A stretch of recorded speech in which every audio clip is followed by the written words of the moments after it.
नमस्कार, मी डॉक्टर कविता राणे. 5चा पंचनामामध्ये आपल्या सर्वांचं स्वागत.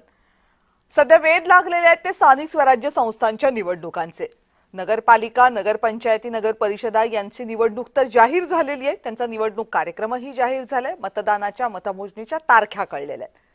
पण पुढच्या निवडणुका या सगळ्यांचं लक्ष वेधून घेणार आहेत. सगळ्यांचं लक्ष लागलेलं आहे. त्या आहेत जिल्हा परिषदांच्या निवडणुका आणि विशेषत्वानं त्या आहेत महानगरपालिकेच्या निवडणुका. खरं तर 2019 नंतर राज्याच्या राजकारणामध्ये जे बदल झाले त्यामध्ये पक्षीय बदल बऱ्याच मोठ्या प्रमाणावर झाले. शिवसेना फुटली. एकनाथ शिंदे हे शिवसेनेतल्या 40 आमदारांसह बाहेर पडले आणि आता एकनाथ शिंदे यांच्याकडे शिवसेना आहे. उद्धव ठाकरे यांचा पक्ष वेगळा आहे. तेच बाब राष्ट्रवादी काँग्रेसची. त्यामुळे आता या दोन पक्षांचे झाले 4 पक्ष. भाजप, काँग्रेस हे आधीपासूनच रिंगणात आहेत. या 6 पक्षांमध्ये सध्या प्रमुख चुरस आहे आणि यांच्यामध्ये आणखी एक पक्ष आहे, तो म्हणजे मनसे. आता या सगळ्या पक्षांना स्थानिक स्वराज्य संस्थांच्या निवडणुकांना सामोरं जायचं तर आहे, पण कोण कुणाबरोबर जाणार हे तसं निश्चित नाहीये. तसंही स्थानिक स्वराज्य संस्थांच्या निवडणुकांमध्ये ते निश्चित नसतंच. पण सध्या हे सगळं फार गुंतागुंतीचं बनलंय आणि त्याचं कारण आहे की या स्थानिक स्वराज्य संस्थांच्या निवडणुका या सगळ्या राजकीय बदलानंतरच्या अशा पहिल्या निवडणुका असतील जिथे यातल्या प्रत्येक पक्षाला आपली नेमकी ताकद किती आहे ते चाचपून पाहण्याची संधी मिळणार आहे. आणि त्यासाठीच या निवडणुकांमध्ये सगळेच राजकीय पक्ष कंबर कसून कामाला लागलेले आहेत. पण यामध्ये गमतीचा भाग आहे की एरवी सत्ताधारी आणि विरोधक यांच्यामधली लढाई नेहमीची असतेच. पण इथे असं होत चाललंय की सत्ताधाऱ्यांमधल्याच पक्षांमध्ये सध्या चढाओढ सुरू आहे की काय असे प्रश्न निर्माण होत आहेत. आणि त्यासाठी वेगवेगळ्या महानगरपालिकांची गणितं बघा ना. म्हणजे सगळ्यात महत्त्वाचं याचं उदाहरण कुठे पाहायला मिळतं तर ते ठाण्यामध्ये. एकनाथ शिंदे आणि गणेश नाईक यांच्यामध्ये सुरू असलेला वाद गेल्या काही दिवसांपासून कुणापासूनही लपून राहिलेला नाही. महायुतीमधनं कुणीही त्यामध्ये स्पष्टपणे बोलत नाहीये, पण वाद आहे हे तर स्पष्ट दिसतंय. आता याच बाबतीमध्ये भाजपनं एक पाऊल पुढे टाकलंय आणि त्यामुळे हा वाद आता आणखी वाढणार की काय अशी शक्यता निर्माण झाली आहे. आणि त्यामुळेच मूळ प्रश्न असा निर्माण झालाय की ठाणे महानगरपालिकेचा गड नेमका राखणार कोण यावरच बोलायचंय. पण त्या अगोदर पाहूयात की भाजपनं उचललेलं पाऊल नेमकं काय आहे आणि त्यामुळं भाजप आणि शिवसेनेमध्ये वाद वाढतोय की काय असा प्रश्न का निर्माण झालाय. ठाणे, मुंबईचं सख्ख भावंड अशी ओळख असलेल्या या शहराचं राजकारण सध्या चांगलंच तापलंय.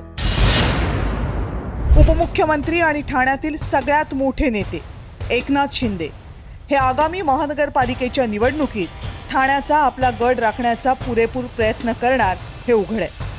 पण शिंदेंच्या या प्रयत्नांना भाजप सुरुंग लावणार की काय अशी परिस्थिती आहे. याचे संकेत गेल्या अनेक महिन्यांपासून मिळत होते. पण कालच्या एका निर्णयानं हे जवळपास पक्क झाले. नवी मुंबईचे फायर ब्रँड भाजप नेते आणि राज्याचे वनमंत्री गणेश नाईक यांना भाजपनं ठाणे जिल्ह्याचे निवडणूक प्रभारी म्हणून नेमले. गणेश नाईक आणि एकनाथ शिंदेंमधले वाद हे जगजाहीर आहे. कारण एकनाथ शिंदेंचा उदय होण्याआधीपासूनच नवी मुंबईमधले महत्त्वाचे राजकीय नेते म्हणून गणेश नाईक यांची ओळख आहे. त्यामुळंच गणेश नाईक हे शिंदेंना अनेक अर्थांनी ज्युनियर मानतात असं ठाण्यातले राजकीय जाणकार सांगतात. नाईकांची बोलण्याची शैली देखील सडेतोड. ऑक्टोबर महिन्यात एका कार्यक्रमात त्यांनी शिवसेनेबद्दल काय वक्तव्य केलं हे तुम्हीच बघा. आणि या नालायक लोकांच्या हातात जर ही महापालिका सत्ता गेली ना तर सध्या वाटवलं झालं असेल त्या शहरात. मी विश्वासानं बोलतो, माझा मनात कोणाविषयी द्वेष नाही आणि गणेश नाईक सुखी आहे. जे अधिकारी मनी लॉन्ड्रिंग मध्ये काम करतात अशा अधिकारी माझे मित्र आहेत. नाईकांनी शिवसेना नेत्यांचं वर्णन नालायक असं केलं. पण त्यांच्या पक्षानं समज देणं तर दूरच त्यावर साधी प्रतिक्रियाही दिली नाही. पक्षाचे जिल्हा निवडणूक प्रभारी नेमण्याच्या घोषणेलाही भाजपनं साधारण निर्णय म्हटले आणि फारसं महत्त्व दिलं नाहीये. संपूर्ण मॉनिटरिंग निवडणूक प्रभारी करणार आहेत. ठाणे जरी गणेश नाईकाकडे असेल त्यांनी महायुतीची चर्चा त्यांनी करायची आहे. त्यामध्ये मग मान्य अध्यक्ष आमचे रवी चव्हाणजी त्या ठिकाणी काही वाटलं तर इंटरव्हेन्शन करतीलच, काही ठिकाणी आम्ही करू. पण माननीय अध्यक्षांनी जो काल निर्णय घेतला तो निवडणुकीच्या संपूर्ण मॉनिटरिंगचा घेतला आहे. मला वाटतं यातनं निवडणुकीची प्रक्रिया पूर्ण सुलभ होईल. ठाण्यामध्ये महानगरपालिकेच्या निवडणुकीसाठी या अगोदर कधीही भाजप आणि शिवसेनेची युती झालेली नाही. दोनही पक्ष स्वतंत्र लढून नंतर एकत्र आले. यावर्षी मात्र भाजपनं ठाण्यामध्ये आपलाच महापौर बसणार अशी घोषणा केली आहे. मस्के देखील म्हणतात गेल्या अनेक वर्ष शिवसेनेला महापौर बसला होता, यंदा देखील शिवसेनेला महापौर बसला. काय भूमिका आहे भाजप? प्रत्येक पक्षाने आपली भूमिका मांडलेली आहे. आम्ही सांगितले की आमचा महापौर बसेल. प्रत्येक पक्ष हे मांडत राहणार आहे. जायलाच पाहिजे. कोणाची जहागिरी नसते. संबंध ठिकाणी हे त्या ठिकाणी कार्यकर्त्यांनी बोलवल्यावर पदाधिकाऱ्यांनी जायला पाहिजे आणि ते जात राहणार. केळकर यांना ठाम विश्वास असला तरी ते तितकंसं सोपंही नाहीये. आम्ही हे का म्हणतोय यासाठी हे पक्षीय बलाबल बघा. 2017 मधलं ठाणे महानगरपालिकेतलं पक्षीय बलाबल. शिवसेना 67 जागा, भाजप 23, राष्ट्रवादी काँग्रेस 36, काँग्रेस 3, MIM 2. जून 2022 मध्ये शिवसेनेत फूट पडली. त्यानंतर ठाण्यात शिंदेंचं पारडं जड झालं. त्यामुळे ठाणे महानगरपालिकेतल्या माजी नगरसेवकांचं सध्याचं बलाबल शिवसेनेकडे 79, ठाकरे गटाकडे 3, भाजपकडे 24, राष्ट्रवादी काँग्रेसकडे 9, शरद पवार यांच्या राष्ट्रवादीकडे 11, काँग्रेसकडे 3 तर MIM कडे 2 असं आहे. याचा अर्थ ठाण्यातील 61 नगरसेवक सध्या एकनाथ शिंदेंकडे. त्यामुळे आपला महापौर बसवायचा असेल तर भाजपला प्रचंड प्रयत्न करावे लागणार हे नक्की. पण समजा भाजपचा विजय नाही झाला पण भाजपच्या जागा वाढल्या तर तोही एकनाथ शिंदेंसाठी मोठा धक्का असेल यात शंका नाही. ब्युरो रिपोर्ट, जय महाराष्ट्र.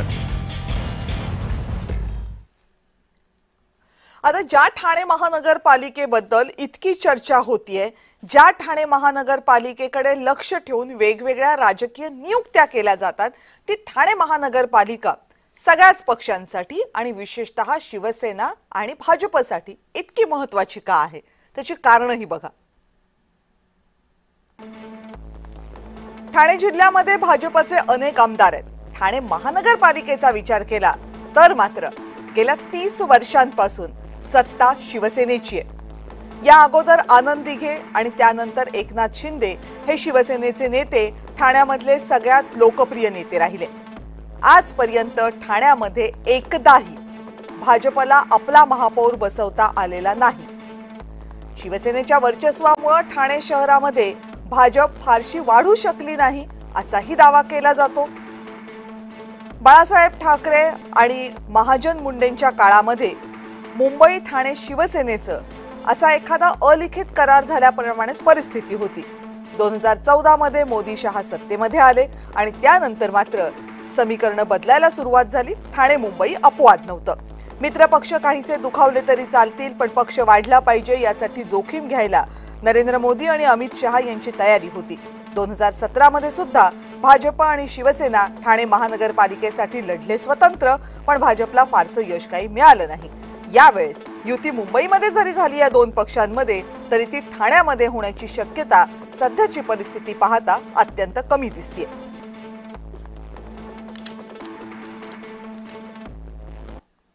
आणि याच सगळ्या संदर्भामध्ये आणि या विविध प्रश्नांच्या संदर्भात बोलण्यासाठी आपल्या सोबत आहे ज्येष्ठ राजकीय विश्लेषक जयंत मायणकर. मायणकर सर नमस्कार.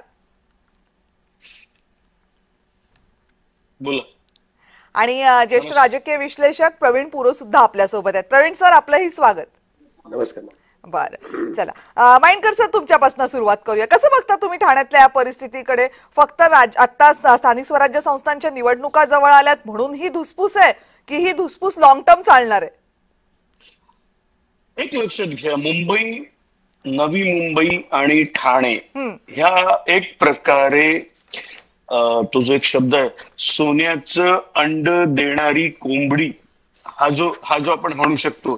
फायनान्शियली विचार केला तर मुंबई हे टॉपला आणि त्याच्यानंतर नवी मुंबई, ठाणे, कल्याण हा जो काही एक डेव्हलप्ड बेल्ट आहे आणि नेमका हा बेल्ट सोन्याचं अंड देणारी, जे तुम्ही आता अनालिसिस मध्ये सांगितलं की 30 वर्ष ठाणे हे शिवसेनेच्या हातात आहे.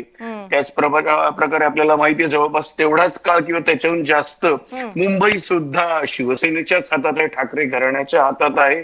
तर त्याला ग्रहण लावलंच पाहिजे. मग ट्रिपल इंजिन ही ती नावं घेत घेत हा एक प्रयत्न आहे. पण तुमचा आजचा जो विषय आहे तो पर्टिक्युलरली माझ्या दृष्टीने केवळ ठाण्याकरता आहे आणि ते सुद्धा गणेश नाईक एकेकाळच्या शिवसेना नेत्याची नियुक्ती ही भाजपचे प्रभारी म्हणून झाली आणि ठाणे हे त्यांच्याकडे टार्गेट दिल्यामुळे आपण त्याच्याकडे येऊया. मुळात दर 10 वर्षांनी आपला पक्ष बदलणारी व्यक्ती किंवा बदलण्यास भाग पाडल्या जाणारी व्यक्ती म्हणजे गणेश नाईक आहे. पण असं असून सुद्धा नवी मुंबईत मात्र त्यांनी आपलं वर्चस्व ठेवलेलं आहे. सिनियरिटी आहे हे तर सिद्धच आहे, कारण 1990 पासून ते आहेत. आता भाजप तयार आहे का की एक प्रकारे एकनाथ शिंदेना चॅलेंज द्यायला?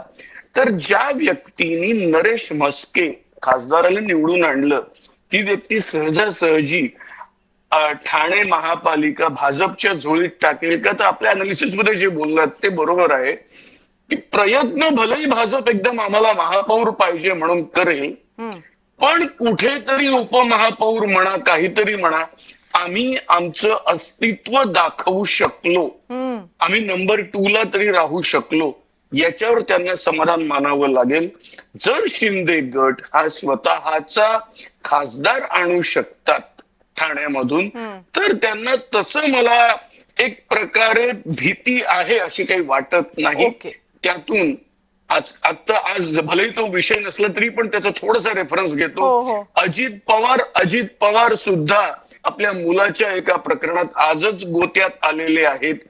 मला असं वाटत नाही भाजप एकाच वेळी आपल्या दोनही सहकारी पक्षांना नाराज करेल.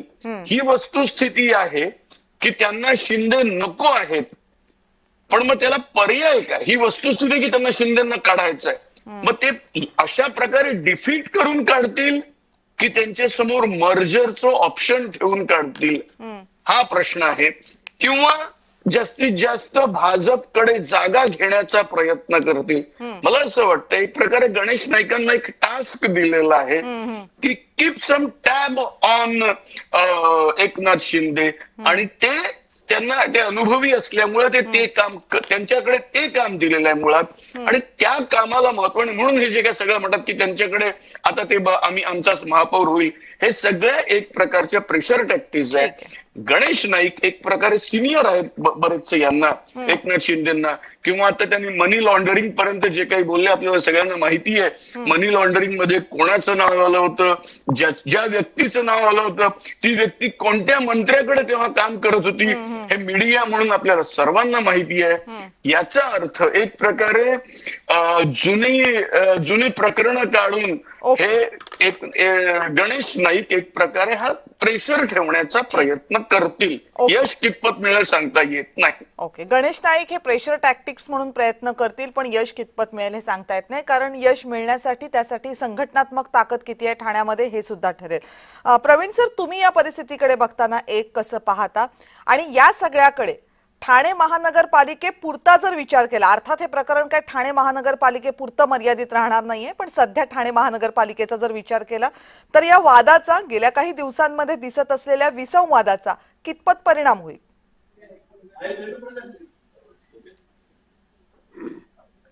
एक स्पष्ट आहे की गणेश नाईक हे अतिशय महत्वाकांक्षी असे नेते आहेत. शिवसेनेत असताना ठाण्याची सर्वार्थिक जबाबदारी त्यांच्याकडे होती. जयंतरावने जे सांगितलं की हे शिंदेपेक्षा खूप सिनियर असे मंत्री आहेत, आणि ते स्वतःही मंत्रालयात जेव्हा असतात, जेव्हा पत्रकारांशी बोलतात तेव्हाही ते स्वतःची सिनियरिटी सांगत असतात की माझ्यापेक्षा इथे कोणीही सिनियर नाही. आता ठाण्यामध्ये परिस्थिती अशी आहे की ते जरी पालकमंत्री नसतील आणि पालकमंत्री पदाची जबाबदारी ही उपमुख्यमंत्री एकनाथ शिंदे यांच्याकडे असतानाही भारतीय जनता पक्षाने त्यांना ठाण्याचे संपर्क मंत्री केले. संपर्क मंत्री म्हणजे सर्वार्थाने त्याला अधिकार दिला असं काय होत नाही, पण तरीही गणेश नाईकांनी नवी मुंबईमध्ये स्वतःचा जनता दरबार सुरू केला. असं वाटत होतं की ते सर्वार्थाने ते नवी मुंबईमध्ये काम करणारे महत्वाचे नेते आहेत भारतीय जनता पक्षाचे, म्हणून ते करत असतील कदाचित, पण त्यांनी पुढे गेले आणि त्यांनी ठाण्यामध्ये जनता दरबार सुरुवात केली, जिथे एकनाथ शिंदे यांच्याकडे पालकमंत्री पदाची जबाबदारी आहे.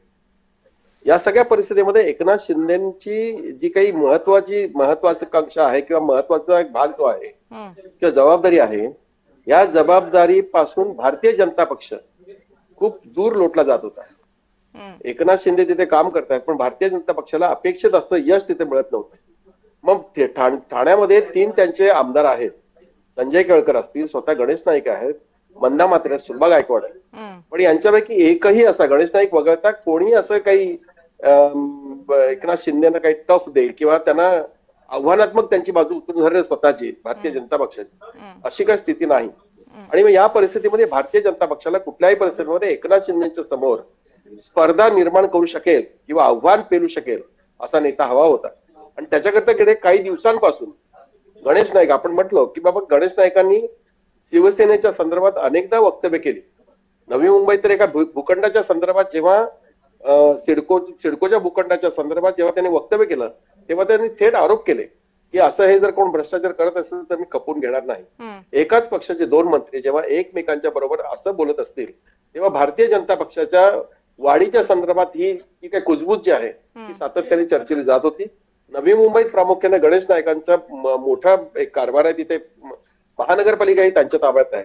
पण आताच्या या सगळ्या परिस्थितीमध्ये जेव्हा निवडणुकीचे प्रभारी म्हणून गणेश नाईकांकडे जबाबदारी देत असताना ठाण्यामध्ये आपली बाजू किंवा आपला हक्क जो आहे तो शाबीत ठेवण्यासाठी भारतीय जनता पक्ष अगदी जोरात प्रयत्न करतोय. त्यांनी आता बावनकुळेने परवा जाहीर केलं की पुढचा महापौर आमचा असेल. महापौर असेल की नाही हा भाग पुढचा आहे, पण त्यांनी जबाबदारीने सांगितलंय की कुठल्याही परिस्थितीत भारतीय जनता पक्ष माघार घेणार नाही. आणि आता तर नरेश म्हस्केने सांगितलं की आम्ही स्वबळावर लढवू.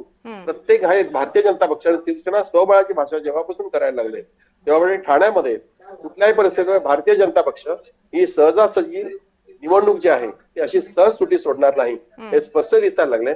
एकूणच गणेश नाईकांचं आत्ताचं जे काही निवडणूक प्रभारी म्हणून नियुक्ती जी झाली आहे त्याच्या पाठीमागची हीच भावना दिसते. बर, पण माइनकर सर मला एक सांगा की या जर नियुक्त्या अशा होत असतील तर हे दोनही पक्ष महायुतीमधले स्वतंत्रपणे स्वबळावर निवडणूक लढवतील याची शक्यता बळावते की मावळते?